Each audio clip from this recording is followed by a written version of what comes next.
নমস্কার বন্ধুগণ, বাবাজি স্পিক্স চ্যানেলে সকলকে স্বাগত। তো বন্ধুগণ, আজকের এই 13/12/2025 এই ডেটটা যেন আমাদের বন্ধুগণ আর কোনোদিন যেন না দেখতে হয়।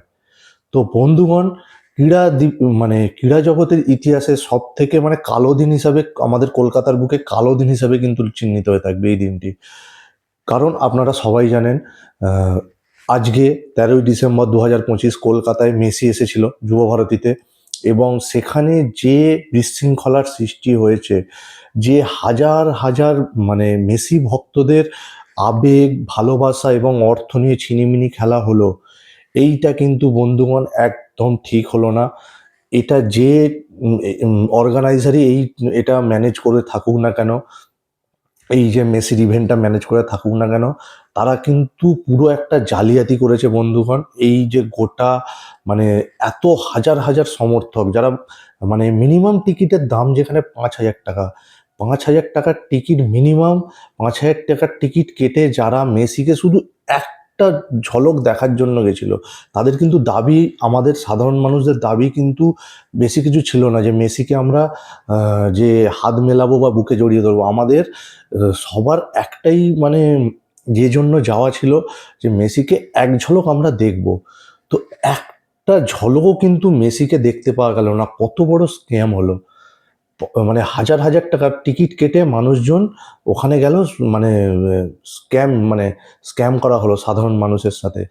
তো মেসি যখন মাঠে ঢুকলো, যুবভারতীতে ঢুকলো, কখন ঢুকলো এবং কখন বেরিয়ে গেল, এই যে পুরো যুবভারতীর দর্শক সংখ্যা প্রায় 65,000 থেকে 70,000 দর্শক কিন্তু আজকে মেসিকে দেখার জন্য ছিল। তো 70,000 দর্শক বুঝতেই পারলো না মেসি কখন মাঠে ঢুকলো, কখন বেরিয়ে গেল। এরকম জালিয়াতি ভাবা যায় না। যখন মেসি মাঠে ঢুকলো, তখন খালি বোঝা গেল মেসির সাথে একটা ভিড় মাঠে ঢুকলো, এবং তারপর হঠাৎ বোঝা যায় যে মেসি আহ, যুবভারতী থেকে বেরিয়ে গেছে। তো এই যে যারা অর্গানাইজ করলো, তাদেরকে একটাই প্রশ্ন, আপনারা মেসিকে তো একটা ঝলক, এত এত সেলিব্রিটি এসছে, কলকাতায় এসছে, তো তাদেরকে মাঠে যদি একটা বুলেট প্রুফ গাড়ির মধ্যে যদি মাঠে একটা রাউন্ড শুধু দিয়ে দিতেন মেসিকে, একটা ঝলক, তাহলে সবাই দেখে নিত মাঠে। তো তাহলেই আমাদের আশা, ভালোবাসা, স্বপ্ন সবই আমাদের পূরণ হয়ে যেত। যে স্বপ্ন নিয়ে আমরা গেছিলাম, আমাদের সাধারণ মানুষ সবাই গেছিল এত হাজার হাজার টিকিট কেটে যে মেসিকে একটা ঝলক দেখব, এর বেশি কিছু কিন্তু দাবি নিয়ে যায়নি। তো সেইখানে কারা, মাঠের মধ্যে মেসি যখন ঢুকছে, তো মেসিকে ঘিরে প্রায় হাজার লোক। তো সেখানে আমরা বা সাধারণ মানুষ মেসিকে দেখবে কি করে? এমনিতে গ্যালারিতে অত দূরে বসে আছে, তারপর মেসি যখন মাঠে ঢুকলো, তাকে ঘিরে প্রায় হাজারখানেক লোক। তো কি করে মেসিকে, ভাবা যায় না প্রশাসন বা যে বড় বড়, বলছি না নামগুলো, যে অর্গানাইজার, যারা বড় বড় অর্গানাইজার, ম্যানেজমেন্ট, তারা কি করে অ্যালাউ করলো এটা? যে এত টাকার টিকিট কেটে, তারা জানে এত দর্শক এত হাজার হাজার টাকার টিকিট কেটে মেসিকে একবার দেখার জন্য এসছে, তো তারা দেখবেটা কি করে যদি মেসিকে হাজার লোক ঘিরে দাঁড়িয়ে থাকে? তো তারা সেখান থেকে এমনি অত দূরে বসে আছে, তারপর তারা দেখবে কি করে মেসিকে? যে আহ, হাজার জন মিলে মেসিকে ঘিরে ধরে আছেন। তো তাদের মনে, অর্গানাইজারদের মনে একবারের জন্য প্রশ্নটা এলো না যে মেসিকে সাধারণ দর্শকরা দেখবে কি করে? তো আমি বাদই দিলাম, আমি যে তাদের মধ্যে শাহরুখ খানের সাথে সোশ্যাল মিডিয়ায় কিছু ছবি ভাইরাল হয়েছে, যেমন সঞ্জীব গোয়েঙ্কা, আর আরপিএসজি গ্রুপের মালিক সঞ্জীব গোয়েঙ্কা, তিনি মোহনবাগানেরও মালিক, এবং এই ইভেন্টটার কিন্তু অন্যতম স্পন্সর সঞ্জীব গোয়েঙ্কা। তো তিনি ছবি তুলেছেন, শাহরুখ খান ছবি তুলেছেন, আমি মানলাম, ঠিক আছে। কিন্তু এই যে মাঠে যারা ছিল, মাঠের মধ্যে যে মেসির সাথে, মেসির মাঠে থাকার সময় ছিল 15 থেকে 20 মিনিট, তার মধ্যে যদি তাকে হাজার জন ঘিরে, তার সাথে ওই মানে কি বলবো, নেতা, মন্ত্রী, সেলিব্রিটি, তাদের পরিবাররা ছবি তুলতে ব্যস্ত ওই সময়, তো সাধারণ মানুষের জন্য তাহলে সময়টা কোথায়? তারা যে হাজার হাজার টিকিট, আমরা যে হাজার হাজার টাকার টিকিট কেটে যে মেসিকে একবার দেখবো বলে, কেউ ওভারটাইম করে, কেউ ঘুরতে না গিয়ে, কেউ মানে না খেয়ে মানে কিভাবে টাকা জোগাড় করেছে এই মেসিকে শুধুমাত্র একবার মানে ফুটবলের ঈশ্বর মেসিকে ধর্ষণ করার জন্য। তো তাদেরকে কিভাবে স্ক্যাম করা হলো। তো মেসি থাকবে ওইটুকু সময়ের জন্য, তো নেতা মন্ত্রী সেলিব্রিটি তাদের পরিবারের মানে লোকজন ছবি তুলতে ব্যস্ত। তো তারা কত টাকার টিকিট কেটেছিল আমার মনে প্রশ্ন এটাই, যে আমরা তো না হয় 5,000 টাকায় মিনিমাম একটা টিকিট কেটেছিলাম, তো মাঠের মধ্যে যে অত হাজারটা লোক ছিল মেসি যখন ঢুকলো, তো তারা কত টাকার টিকিট কেটেছিল। মানে প্রশাসন ওই হাজারটা লোককে মানে কিছুক্ষণের জন্য সরিয়ে দিতে পারলো না। পুলিশ প্রশাসনের কাছে আমার প্রশ্ন, যে ওই লোকগুলোকে আপনারা সরাতে পারলেন না? আর যখন জনতা ক্ষিপ্ত হয়ে গেল, তারা দেখতেই পেল না হাজার হাজার টাকার টিকিট কেটে মেসিকে একবারের জন্য দেখতেই পেল না। তারা যখন মানে মানে আমাদের যখন যে কি বলবো পেশেন্স যখন হারিয়ে ফেলে, তারা যখন সবাই মাঠে নেমে পড়লো, একটা বিশৃঙ্খলার সৃষ্টি হলো, মাঠে নেমে পড়লো, তখন পুলিশ অ্যাকশন নেওয়া শুরু করলো। তখন লোককে লাঠিচার্জ করে মাঠ থেকে তুলছে কেন? আপনারা যখন অ্যাকশন নেওয়ার কথা মানে অ্যাকশন নেওয়া দরকার ছিল মেসিকে ওই সময়টায়, যখন মাঠে যখন ওই 500,000 লোক ঘিরে ছিল, তখন লোকগুলোকে সরিয়ে দিলেন না কেন? ও আচ্ছা, কারণ বুঝতে পেরেছি, কারণ আপনারা পারবেন না তাদের গায়ে হাত দিতে। আপনাদের যত কিছু এই মানে খেটে খাওয়া সাধারণ মানুষগুলোর ওপরেই যত কিছু অ্যাকশন নেওয়ার, আপনারা তো তাদের গায়ে হাত দিতে পারবেন না প্রশাসন।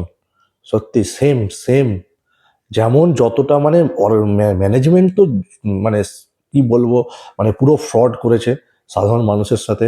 শুধু ভারত মানে কলকাতার নয়, পশ্চিমবঙ্গের নয়, গোটা ভারতের কিন্তু মাথা কিন্তু ওয়ার্ল্ডের কাছে, গোটা বিশ্বের কাছে কিন্তু নত করে দিয়েছে। কারণ এই যে মেসি এসছে, এই নিউজটা কিন্তু শুধু ইন্ডিয়ায় নয়, এই নিউজটা কিন্তু স্পেন, আর্জেন্টিনা, আমেরিকা, ইউরোপ সব জায়গায় কিন্তু ছড়িয়ে যাবে।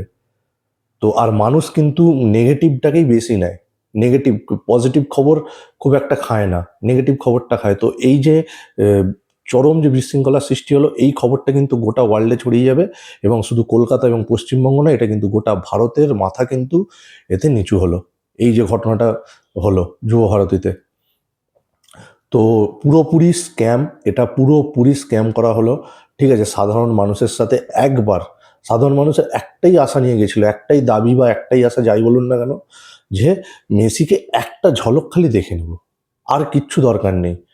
তো সেই ঝলকটাও বন্ধুগণ কোনো সাধারণ দর্শক একটা গ্যালারি থেকে পেল না। কারা পেল? নেতা মন্ত্রী স্পন্সর মিডিয়া, এরা মিলেই হাজারজন মেসি যখন মাঠে ঢুকলো ঘিরে, তারা শুধু তারা নয়, এবং তাদের পরিবারের লোকজন গিয়ে সেলফি তুলে একটা বিশৃঙ্খলার মানে যখন ছবি তুলে সময়টা শেষ করে দিল। মেসিকে একটা ঝলকও কেউ দেখতে পায়নি সত্যি বলতে। তো আর যারা বলছে দেখতে পেয়েছি মেসিকে ওই 1 সেকেন্ড বা 2 সেকেন্ডের জন্য, ওটা যেহেতু এত টাকার টিকিট কেটেছে কি বলবে আর বাড়ি ফিরে, যে না না দেখে চলে এসছি, সেই জন্য হয়তো বলছে। সত্যি বন্ধুগণ দেখা যায়নি মেসিকে। তো আমার তো মনে হয় এরপর ওই যে যে ইভেন্টের যে একেও গ্রেপ্তার করা হয়েছে, তো প্রশাসন থেকে নাকি পুলিশ গ্রেপ্তার করেছে শতদ্রু দত্তকে, ইভেন্টের যে মেন অর্গানাইজার, তাকে ইভেন্ট ম্যানেজারকে গ্রেপ্তার করা হয়েছে। তো তার কাছে একটাই দাবি, তো এরপর তিনি বলেছিলেন যে রোনাল্ডোকেও আনবে, নাকি মেসি এই যে এসছে এরপর তিনি রোনাল্ডোকে আনবেন। তো আমার তার কাছে একটাই প্রশ্ন, রোনাল্ডোকে আনলে দয়া করে এই মাঠে আর আনবেন না, তার থেকে হোটেলেই, আপনারা যে হোটেলে রোনাল্ডোকে রাখবেন সেই হোটেলে আপনারা মানে নেতা মন্ত্রী সেলিব্রিটিদের যারা যাদের সাথে ছবি তুলবে তাদের পরিবারদের নিয়ে এসে ছবি তুলিয়ে আবার হোটেল থেকেই ব্যাক করিয়ে দেবেন। মাঠে দর্শকদের এই টাকা নিয়ে স্ক্যাম করার কোনো মানে হয় না। কষ্টের টাকা, মানুষের রক্ত জল করা টাকা, দয়া করে তাদেরকে এই আশার থেকে বঞ্চিত করবেন না। স্বপ্ন দেখিয়ে তাদেরকে কথা দিয়ে যে মেসিকে আনছি, মেসি দর্শন করাবো আপনাদের বলে, যে এই যে স্ক্যামটা করলেন, এইটা আর দ্বিতীয়বার করবেন না দয়া করে।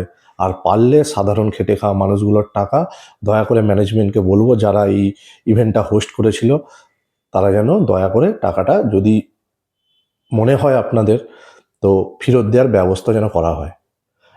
তো এটাই বলবো, এবং এই জিনিসটা থেকে আমাদেরও অনেক শিক্ষা নেওয়া দরকার। মানে প্রশাসনই বলবো, প্রশাসন এবং সবাইয়েরই শিক্ষা নেওয়া দরকার। তো যে জিনিসটা হয়েছে খুব খারাপ হয়েছে, এবং সাধারণ মানুষকে পুরোপুরি কিন্তু সাধারণ মানুষের সাথে জালিয়াতি করা হলো এটা।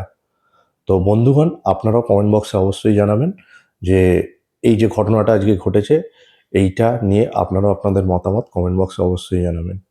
সেম অন ম্যানেজমেন্ট, মানে মেসির ইভেন্টের ম্যানেজমেন্ট। আপনারা এই ভিডিওটাও শেয়ার করে আপনারাও দয়া করে আওয়াজ তুলুন, যেন সাধারণ মানুষগুলো তাদের আহ, মানে বঞ্চিত না হয়।